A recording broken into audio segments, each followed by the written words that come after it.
இந்த தொகுதி மீண்டும் கேப்டன் தொகுதியாக மாற்றிய அனைவருக்கும் என் இருக்கரம் கூப்பி நன்றிகளை தெரிவிச்சுக்கிறேன். உறுதியாக என் மக்களே, உங்களுக்கு நான் கொடுத்த வாக்குறுதியை உங்களுடன் இருந்து நிறைவேற்றுவேன். அதுல யாருக்கும் மாற்று கருத்து தேவையில்லை. நமது விருதாச்சலத்தை முதல்ல மாவட்டமாக அறிவிக்க வேண்டும் என்பதுதான் அனைவருடைய கோரிக்கை. நிச்சயம் அதை நான் அரசு கவனத்திற்கு கொண்டு சென்று அந்த திட்டத்தை நிச்சயம் செய்வேன். எனக்கு இந்த தொகுதி ஒன்றும் புதுசு கிடையாது. 2006 இருந்து கேப்டன் கொடியே நான் ஒரு முறையும் இங்க வந்திருக்கிறேன். இங்க இருக்கின்ற அனைத்து ஒன்றியம், பேரூராட்சி எல்லாம் நான் நேரடியா போயிருக்கேன். ஒவ்வொரு வீதியும் எனக்கு இங்கு தெரியும். என் மக்களுக்கு என்ன தேவை என்பது எனக்கு எல்லாம் தெரியும். நாளை மறுநாள் எம்எல்ஏ அலுவலகம் நாம திறக்கிறோம். அதற்கு பிறகு என் மக்கள் நீங்க என்ன கோரிக்கை வேண்டும் என்றாலும் என்னை நீங்க சந்திக்கலாம்.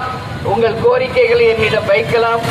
உறுதியாக எனக்கு வாய்ப்பு கொடுத்த என் மக்களுக்காக நான் உழைப்பேன். வாக்குறுதிகளை நிறைவேற்றுவேன். நிச்சயமாக விருதாச்சலம் தொகுதியை முதன்மை தொகுதியாக மாற்றுவேன் என்று இந்த நேரத்திலே உங்களுக்கு உறுதி அளிக்கிறேன். நிச்சயமாக உங்களுக்கு கொடுத்த நான் வாக்குறுதிகளை நிறைவேற்றுவேன் என்று சொல்லி இன்னைக்கு நன்றி அறிவிப்பு கூட்டம்.